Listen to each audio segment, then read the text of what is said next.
Mon rêve.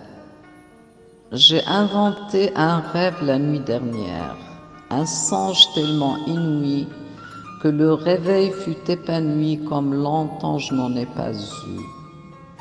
Un ciel matinal azur et radieux, des oiseaux qui gazouillent si heureux, une cité qui semble en fête, toute jolie, toute coquette, des visages décrispés, des fronts déridés, des sourires éblouissants, de grands oufs de soulagement envahissent l'engouement. Des yeux rieurs et pétillants semblent raconter des épopées, des lèvres frémissantes fredonnent mélodie ou psalmodie.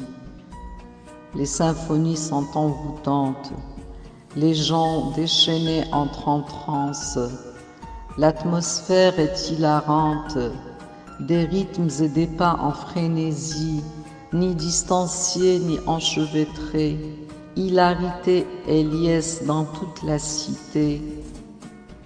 Quelque chose se passe, tellement beau que ça dépasse mon âme assez lasse, qui quoi qu'elle fasse, elle se sentait sous menace.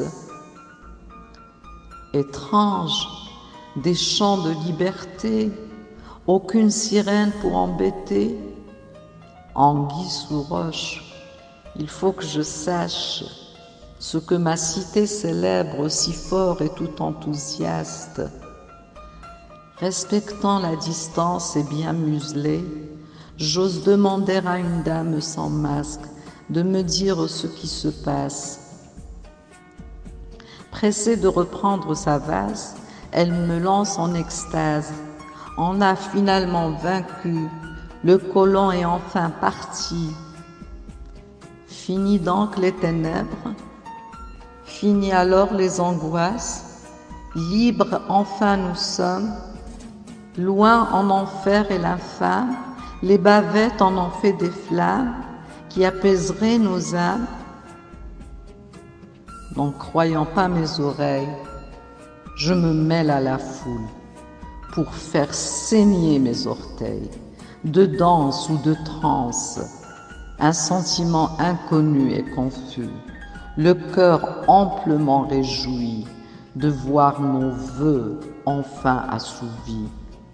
Normale est redevenue la vie. On célèbre les fiançailles du printemps, on chante l'éclosion de plein de désirs enfouis. De loin me vient une voix grognant. La fête, il fête ma défaite. Je souris et m'empresse pour vous raconter mon rêve spectaculaire et je voudrais bien qu'il soit prémonitoire.